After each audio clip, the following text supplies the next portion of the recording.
Magandang araw mga kaibigan.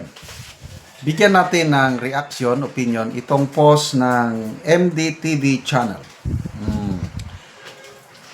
Lumalabas na pahayag ito ng pamilya ni ex-senator Bong Revilla tungkol sa kalagayan niya sa kulungan na parang hindi na pagbigyan yung request ng pamilya ng konting special treatment. Ilipat ba sa mas magandang kulungan? At saka itong si John Vic Remulla na parang tinalikuran na daw ang dating senador. Basahin natin ha. Makatarungan ba sa isang dating senador na may asawang congressman, na may anak na congressman at mayor na ikulong sa isang normal na kulungan? Wala bang konsiderasyon man lang sa haba ng paglilingkod niya sa taong bayan? Isa pa, guilty na ba siya? Nasintensyahan na ba siya? Yun man lang kahilingan namin na mailipat siya sa mas maayos na posibilidad at ayaw pang pagbigyan samantalang hindi dumaan sa due process ang kanyang kaso. Yung inaasahan niyang kaibigan, ito na. Yung inaasahan niyang kaibigan na maski papaano sana ay mabibigyan siya ng konsiderasyon, si John Vic Remulla. Ganon na lang siya tinalikuran kumo wala na ba sa pwesto? Bilog ang mundo. Ika nga, panapanahon lang yan. Hindi natin alam bukas or sa makalawa, ikaw naman ang pinagpipiyastahan. So, hindi nakalagay dito kung sino ang nagsalita. Nakalagay lang ang litrato ni Congresswoman Lani Mercado Revilla. Tanong, totoo ba na galing sa mga Remulla itong statement? Kung ako ang opinion ko lang parang hindi ako maniwala. Baka fake news ito. Baka fake news. Kasi ang dami ng ngayon, ang dami ng mga post ng post. Hindi natin alam kung totoo ba ang naipopost. Kaya lang, nabigla lang ako dahil yun, bakit humihingi ng special treatment? Parang hindi naman pwede yan, yung hihingi ka ng special treatment kung totoong pahayag ito ng pamilya Revilla. Maganda na nga yung kulungan yung New Quezon City Jail. Dahil bagong gawa, malinis-linis pa, maswerte na. Kaysa yung ibang mga kulungan. Marami na akong napasyalang kulungan. Kasi nung nasa active service pa ako, nasayin ako sa Mindoro, nasayin ako sa Camp Aguinaldo sa Quezon City. Bumibisita ako sa mga kulungan, parang kasama sa jail ministry ng mga simbahan na sinasamahan ko. Binibisita namin ang mga nakapreso, bibigay ng konting pagkain, then nagtuturo ng salita ng Diyos, ini-encourage sila na huwag mawalan ng pag-asa. Dahil ang karanasan namin, hindi lahat ng nakakulong ay masasamang tao. Kung nakagawa man ng kasalanan, bunsod lang sa nagkamali. Ba't may pag-asa pa? Yun ang mga mensahe namin sa mga nakakulong na binibisita. At marami na akong kilala na nagbago talaga ang buhay. Dating mga pulburon addictos o pulburon lord, yung talagang nagbebenta ng pinagbabawal na gamot. Kaya lang, nung nakarinig sila ng salita ng Diyos, ang Diyos ang gumalaw sa kanilang buhay.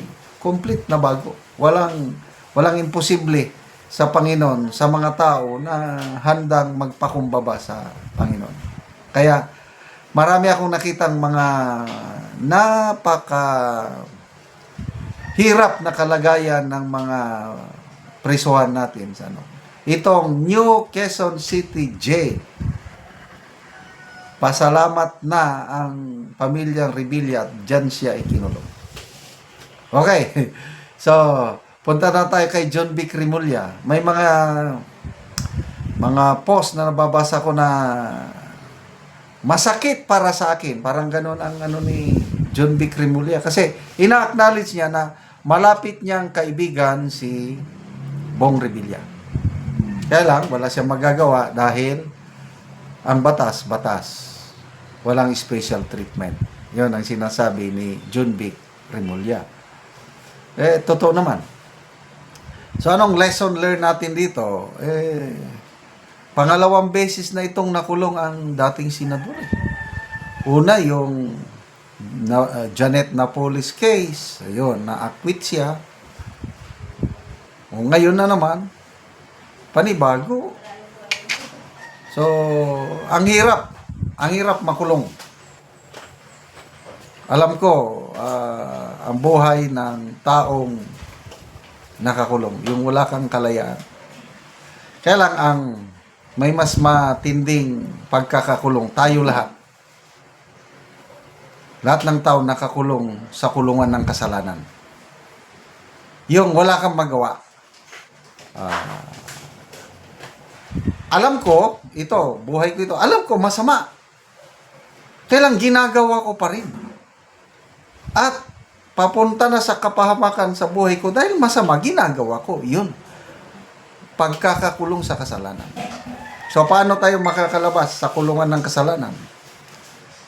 And you will know the truth, and the truth shall set you free. Ang salita ng Diyos. Nung nagbasa na ako sa Bible, nung sinurrender ko na ang buhay ko, inamin ko sa Panginoon yung ABC. A, accept that I am a sinner. Panginoon, makasalanan ako. Wala akong magagawa sa buhay ko. Iligtas mo ako. Then B, believe. Naniwala ako na namatay at nabuhay muli ang Panginoong Hesus para sa kapatawaran ng aking kasalanan.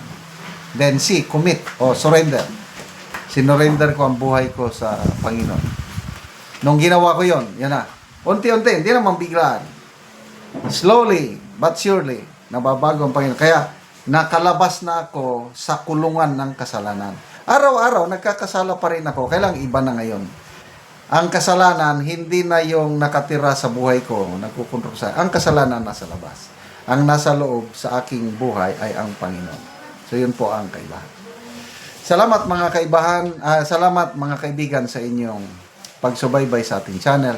Nakakatulong kayo ng malaki sa tribong Talandig ng Bukidnon dahil income natin sa channel na ito is pantulong po sa tribo. Namimigay tayo ng mga libreng yero at pako para makapagpatayo sila ng mas maayos na tirahan. Panoorin nyo ang video na ito. Kulang na tagaan og yero. Tagaan daw siya og ginabang. So gibutang lang niya ang yero, wala niya nasandig tungod kay ang iyang balay. Kuha naman gyud nagtakinding na. Akso na gyud siya og tumba. So muni ang ilang gipuy-an sa iyang mga anak. So 7 sila ani nga nagloon. So muna ni ang itsura sa ilang balay. Nga kawayan lang in taon ang atop. So mga lata na gid kaayo ang atop nila. Makita nato nga kuha na gid kaayo ang ilang gipuy-an nga payag. So mga sako lang ang dingding. Muna ni ang palibot sa ilang balay. Makita gid nato ang balay nga luoy na gid kayo ang ilang pagpuyo. So muna ni ang pagpuyo ilang angkol. So ang ilang mga atop po. Mga gabok na gid kayo ang kawayan na ilang atop. So muna ni ang ilang pagpuyo. Mga kaldero nila, ilang dingding nga mga sako.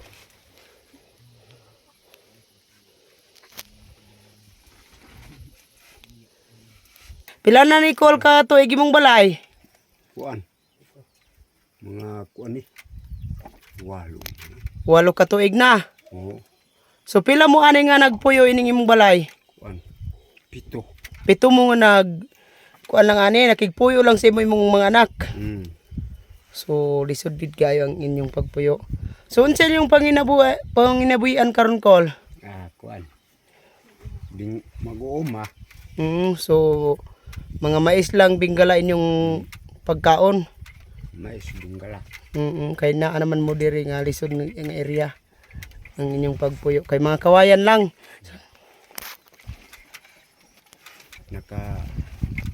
Salamat sa Ginoo, hinabang kay Gido ko atop desing. Nagpasalamat si Uncle sa Ginoo sa nagatag daw sa hirong makatop na sila. Sige, Col, salamat.